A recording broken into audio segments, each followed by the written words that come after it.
ओम श्री गुरुवे नमः।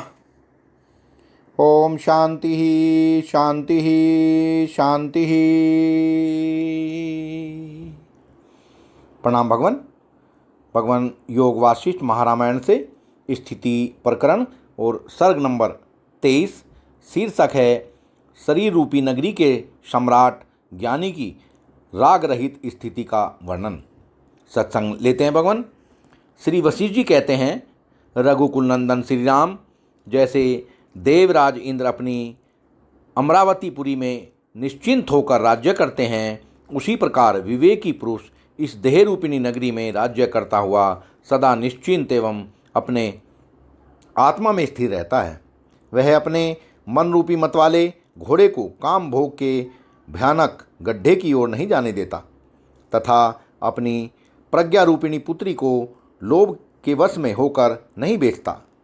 अज्ञान रूपी शत्रु राष्ट्र इसके छिद्र को नहीं देख सकता और यह संसार रूपी शत्रु के भय की जड़ों को ही काट देता है। तृष्णा रूपिणी नदी के प्रवाह के भीतर उठने वाली बड़ी भारी भंवर में जहाँ काम भोग रूपी दुष्ट ग्रह निवास करते हैं, वह विवेकी पुरुष बहुर्मुखी होकर डूबता नहीं। वह मन की ब्रह्माकार वृत्ति में आरूढ़ हो बाहर भीतर परमात्मा के सिवा दूसरी किसी वस्तु को न देखता हुआ सदा समता शांति रूप गंगा यमुना के संगम में स्नान करता है, जिस पर संपूर्ण इंद्रिय रूपी जन समुदाय की दृष्टि रहती है। उस विषय सुख के अवलोकन से प्रामुख हो वह ध्यान में सदा सुखपूर्वक बैठा रहता है। सर्वव्यापक होकर भी इस शरीर रूपी नगरी में स्थित आत्मरूपी पुरुष विश्व की कल्पना द्वारा निर्मित विविध भोगों का प्रारब्ध अनुसार उपभोग करके अपने स्वरूपभूत परम पुरुषार्थ को प्राप्त होता है। समस्त पदार्थों की क्रिया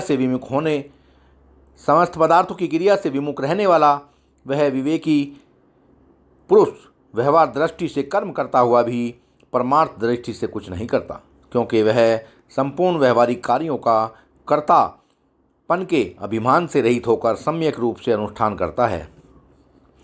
उस शरीर नगरी में रहकर हृदय पुंडरीक में आरूढ़ हो वह सदा शांति रूप शीतल शरीर वाली लोक सुंदरी मैत्री रूपिणी अपनी प्रिया के साथ नित्य रमन करता है। जैसे चंद्रमा के अगल बगल में चित्त को आच्छादित करने वाली विशाखा नामक दो ताराएं स्थित होती हैं, इसी तरह विवेकी पुरुष के दोनों पार्श्व भागों में सत्यता और समता नामक दो कांताएं सम्यक रूप से विद्यमान होती हैं, जो चित्त को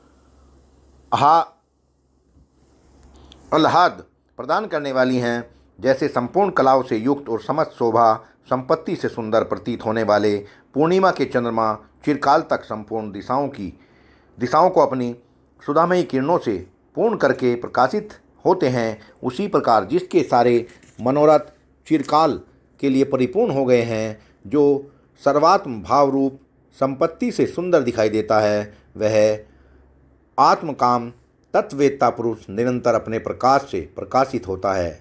चंद्रमा तो पुनः क्षीण होने के लिए ही प्रकाशित होते हैं, परंतु तत्वज्ञ फिर क्षीण नहीं होता। वह अखंड एक रस भाव से अपने स्वरूप में प्रतिष्ठित रहने के लिए प्रकाशित होता है।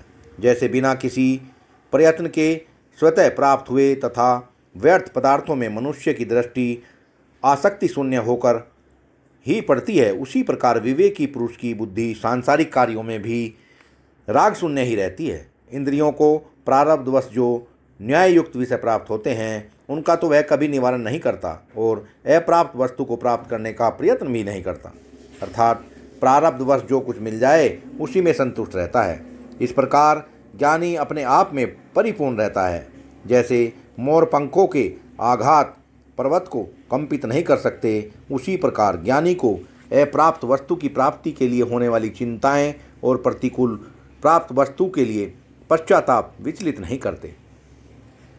जिसके सारे संदेह निवृत्त हो गए हैं, भोग संबंधी सारी उत्सुकता विनष्ट हो गई है तथा काल्पनिक शरीर क्षीण हो गया है, वह ज्ञानी पुरुष सम्राट के समान विराजमान होता है। जैसे अपार अनंत क्षीर सागर अपने आप में ही परिपूर्ण है, उसी प्रकार अपरिच्छिन्न आत्मज्ञानी अपने आप में ही नहीं समाता, अर्थात अपने आप में ही परिपूर्ण है और आत्मा से आत्मा में ही रमण करता है। इतने बड़े भूमंडल में वे ही पुरुष सौभाग्यशाली, शुद्ध चित्त और पुरुषचित्त कलाओं के ज्ञान में गण्य हैं, जो अपने चित्त से पराजित नहीं हुए हैं।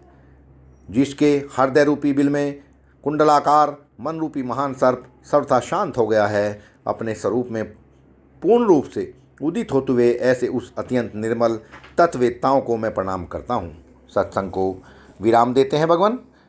प्रणाम भगवान।